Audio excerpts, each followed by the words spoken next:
Yo guys, welcome back. We are here with a 4-0 deck profile, the winner of the local, first place, 18 participants. We have Bruce Wentzel playing the best Yu-Gi-Oh deck ever created. Ever. It's one of my favorites. You guys have seen this on the channel before. It's Plunder Patroll. Bruce, tell me how it went for you. Went extremely well. After the last 2 weeks of locals, I went 3-1 every time with the deck. So it was good then, but like I found that I made a lot of displays, but also in the deck building. So I made some changes, and I think it works perfectly right now. So yeah, and that seems to work because I went 4-0. Nice. So you beat me as well. Yep. Yeah, it was insane. You played it so well. The deck works solid. It's 10 out of 10. So let's go into the deck profile, and then we'll have some discussion afterwards. Yeah. So to start with, actually 3 of every Plunder monster. I think everyone has a purpose to serve in this deck, but the best ones, in my opinion, are Golden Hair and Whitebeard. Yeah. Those are insane. I'll explain the ratios why a bit later. So that's it for the Plunder monsters. Yeah, for all the Plunder monsters in the existence. Yes. So I play a lot of hand traps because the worst matchup is the rock deck. Yes. So I just wanted to see hand traps consistently. So 3 Nibiru, Root 3 Ash, 3 Vader, and 3 Imperm. It's such a nice format. Yeah, I think you have to play this. Yeah, exactly. Nothing to say about these. Like, these are generically good against everything. Yeah, you struggle so much against Adam and Sepater. Yeah. You have to play this. You have to play this. So for the spells, 3 of the field spell for consistency. This card is insane. This card is insane. 3 of the fusion spell. This card, I played 2 at first in my order. This I bumped it up for 3 because of reasons which I will come to later. 2 emblem. That's it for the plunder spells. Yeah. Then 3 Pot of Desires. Reason for this is it's generically good, but for plunders you always play your first turn actually with 4 cards because you have to end your turn with a plunder card in hand to be able to make the extra deck monsters have interruption. So you actually play with 4. So the fact that this gives you an additional card is really important. You never play less than 2 of this. Like, you need those extra cards. Upstart for consistency, terraforming, and 3 booty. This card is so insane. Like, making you able to decide your attribute, special summoning every turn, making sure you have enough resources because you can just shuffle back the extra deck monsters if you ever come in that situation, because a lot of people forget that this card does that as well. It's not only a special summon, it's just recycling your cards. And so, when you're in a late game, you definitely will shuffle back some of those cards. Yeah, you will definitely shuffle back some cards.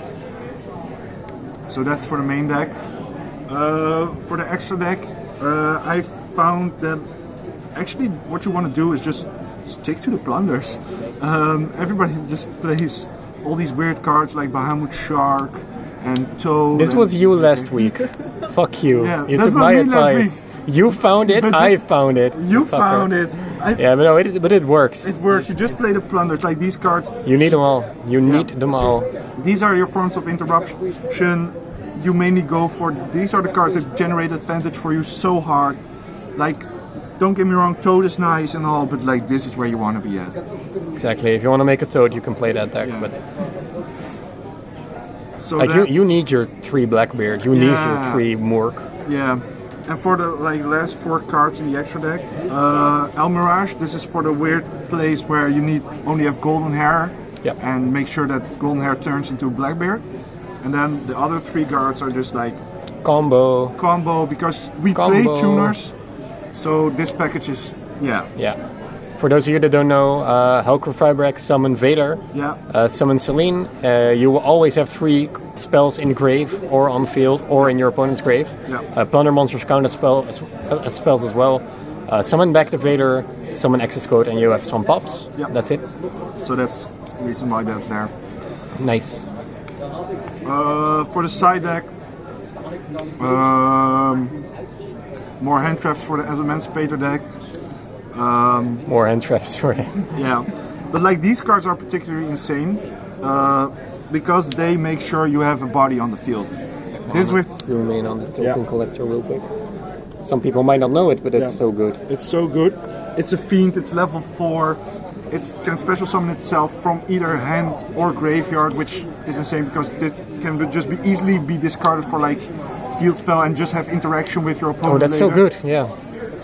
Whoa, that's really good. Yeah. Nice. So, but yeah, these are just amazing because they leave a body on the field. So it just makes sure that if you just open a plunder monster with any of these, like you can play, which is just insane. For the back row matchups, 2 Cyclone and 3 Evenly. Alter Guys is a thing, I guess, again. Yeah, we have a really back row heavy local. Yeah. So like these were like pretty insane. So yeah, and then so this is all for going second, and for when we go first, 3 summon limit. This deck does not need to special summon a lot. Like it can go combo when it wants to go off, but this when is you just fine, gonna but when you want to keep it to control, you rarely summon more than 2 times. Last card? I'm really wondering what it is. Oh, it's Imperial Order. Imperial Order.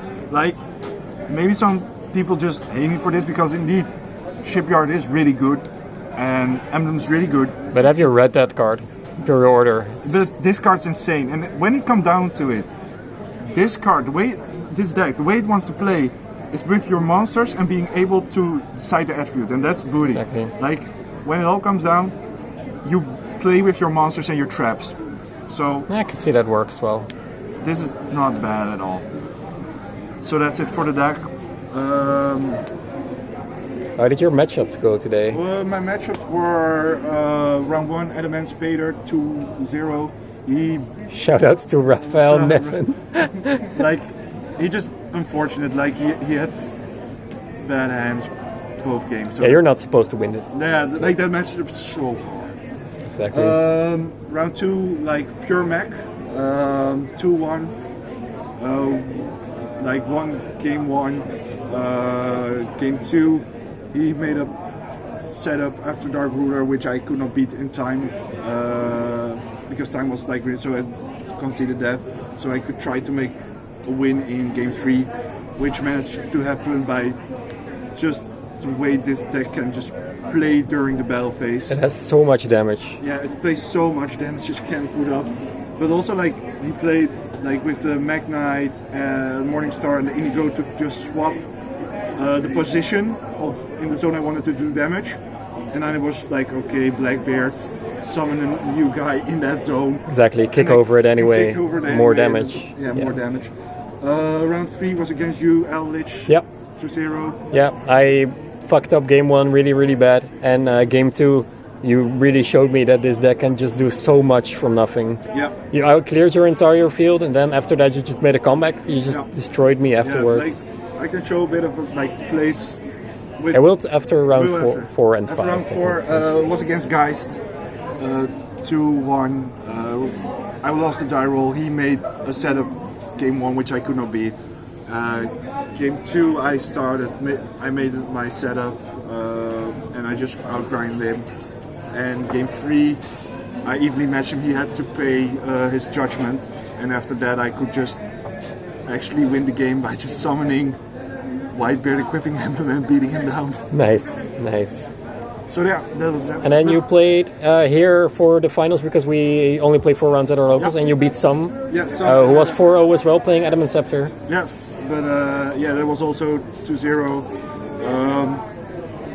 So a real victory right a real there. victory actually, Nice. yeah. So yeah, what do you want to talk about? Show me. So first let me talk about these cards. The reason, like, these might seem as bricks, but this deck, it just wants to play a lot of value. And if you want to get the most value, the card you want to be looking at is Booty. Yeah. Booty is insane because it allows you to like freely do what you want to do. But if you really want to make this card insane, you have to make sure that your extra deck monsters are hard summoned properly, because then you can even revive the extra deck monsters of Booty. Like, Mork and Brand, that's just playing into them with your monsters. But into Elias, your best monster, you have to play this at 3 for that It's reason. so clutch to just summon it back Yeah. with Booty. So that's So why insane, you because play. Booty has no restrictions. This card is easily the best card of the entire archetype. Yes. It's just so incredibly strong. Yes. And what you said, like the recovery of this deck when it has stuff in the graveyard is just so insane. Like if you Yeah, what you did to me specifically is let me Yeah. just grab it with one hand. yeah, it's like like this was all in the You grave. had a field spell in the grave, Yeah. and you had this in the grave, and you just summoned a monster, yeah. Like you, banish this, yeah, you equip can the just, Whitebeard, Yeah. bounce the Whitebeard, Yeah. discard the Whitebeard, and you were just back at full force again. Yes, if you want to, like, this is in the grave and you have no hand. You draw this for turn. Your barrel doesn't do shit. You can just play with this from your graveyard. It's you special Golden Hair by special summoning yourself by discarding. Then you indeed use this effect. Get your Whitebeard, because like that's what a lot of people think is best, because to use Emblem, because Emblem gets you into inherently an extra deck monster. But that's why I only play 2 Emblem, because for the other reason, like Emblem is good and can get you out of clutch time, but it doesn't hard summon the extra deck monsters. Exactly.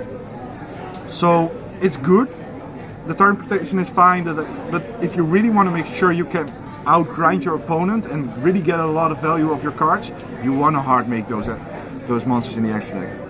So indeed, then you will just equip this, use the effect of the field spell, setting it back, using this to hand, and this. And you're back at your Link 2 again. Yeah, and you're back at what you want. Like you can discard this, and let's say you want to push for a bit more damage. You get Emblem. You get this. You get, let's say, a Redbeard. Now you want to say, let's go to Brand. Okay, we can do that. And we can just use this effect to special summon it. Like, to equip stuff. Like, you can get back from so much. Like, you can just lose Bran again, discarding this, getting another Whitebeard. Like, Yeah, there's so much you can do. and the fact that this becomes like quick effect during either player's turn, like you just use it in your turn, on their turn, or your turn, on their turn, and it just gets out of hand. Exactly. So, yeah. The deck is really, really solid, and you definitely showed me, and I hope everyone is convinced on the channel as well. Plunder Patroll is amazing. It works, and you definitely proved it. So, any shoutouts you want to give, or any final words? Yeah, like shoutouts to Kappa, the guys, Erica, for really helping me a lot with testing this deck. Just wanting me, like being able to play against me. Although it's a rogue deck, they definitely see now like this deck. If you don't understand it, it will wreck you. Yeah, it will. If you don't know what is happening, then the deck will come after you so hard, just punish you. So yeah, good job. 5-0 at a loco with Adam and Scepter running around is really, really great, and yeah, we'll definitely see more of you in the future. Thank you.